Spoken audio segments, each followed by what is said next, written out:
In the Filmic Look drop-down of the Color Management tab, there are a few contrast-based looks to choose from. The default one is puzzlingly named None, but actually that's the same thing as the medium contrast one. And then we can climb up and down the contrast ladder by going high contrast, very high contrast, super duper high contrast, and so on. Needless to say, the base contrast look plays an important, probably a pivotal role in the image formation, so it cannot be overlooked. It is also worth mentioning that the adjustments that we do in the Color Management tab are applied after the post-processing chain. Basically, they are applied on Display Transform, the last step in the rendering pipeline. And of course, we also have the RGB curves there. The difference between this tab and the RGB curves in the Blender Compositor is that the RGB curves from the Color Management tab are applied the last, as we have just said. As a neat bonus, it doesn't have to be rendered, it is applied in real time. That's why I love adjusting contrast, and for that matter, adjusting the RGB base curves look right from this menu, without even going into post-processing. Well, at least as a look and feel preview, I love doing that. It is especially attractive, in my opinion, for mocking up a specific look by curving the red, green and blue channels individually. For example, we can take away some greens from the shadowy areas of the image and boost some greens in the highlights instead. Better to stay away from the acidic adjustments and just keep it subtle. And going along the same line, maybe the shadows could benefit from less blue, which would then go into highlights. So something like that anyway.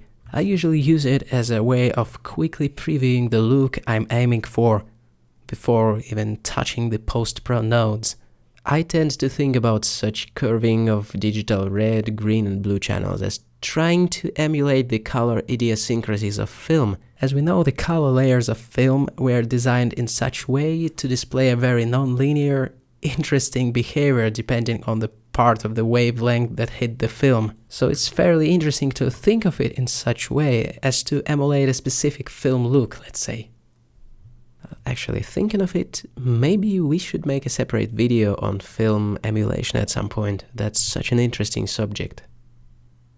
Not to take away the importance of a proper color balance via the color balance node in the Blender Compositor though. Let's make some room. And Shift A then, and add the color balance node. Because the lift gamma gain mode is slightly problematic for the reasons we won't go into, the offset power slope node is the way to go.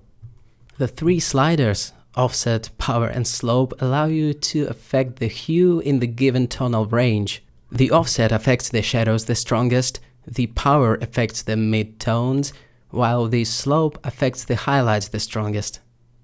The grayscale slider in each of the bends is yet another way of adjusting the contrast. So here, for example, I boosted the contrast ever so slightly, and now I'm about to shift the hue of the mid-tones to certain color.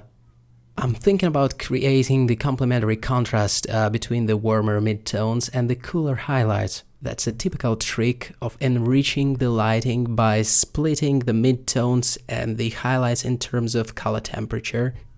Here you can see me adding some punch to the highlights. And by the way, if you click the color, the value can be set higher than 2 for a more pronounced effect. That doesn't mean that we have to set it higher than 2, but we can.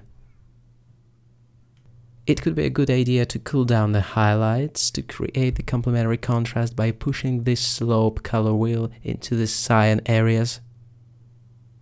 Yeah, in my opinion, that could work. That could actually work. So that is our color balance node in the Blender Compositor with offset, power and slope controls. Too bad it almost never boils down to a singular node. We have built a fairly elaborate post-processing chain already, and the effect of every new node ripples through this chain. So more often than not, after, for example, tweaking the color balance, we may discover that we now have to adjust the temperature and the tint and maybe something else. It becomes even more, I wanted to say confusing, but let's say interesting and complex if we add the color management into equation.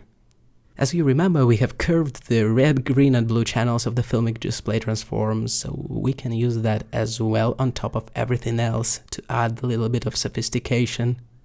By now I realized out of a sudden that I have probably swept the colors a little bit too far away from our original intention, so I brought some warmth back. So these are our basic color grading options pretty much. We have one more to go, which is saturation though. Saturation refers to how colorful the color is, and when dealing with lighting, the effect of chromaticity on the overall impression is not to be underestimated, obviously. Taking a step back, the better place to plug our saturation node would be just before the color balance. Then we can make the whole colorfulness of the light sources more dim or more pronounced on the contrary if you would like to. The higher saturation values though can look pretty funky. It's better to keep the effect subtle, just like any other effect within the Blender compositor, to be honest. To be on the safer side and not to clip the individual color channels and stuff like that, sometimes it's more convenient to tweak the light colors instead of tweaking the saturation slider. So for now I'm gonna M to mute our newly added saturation node.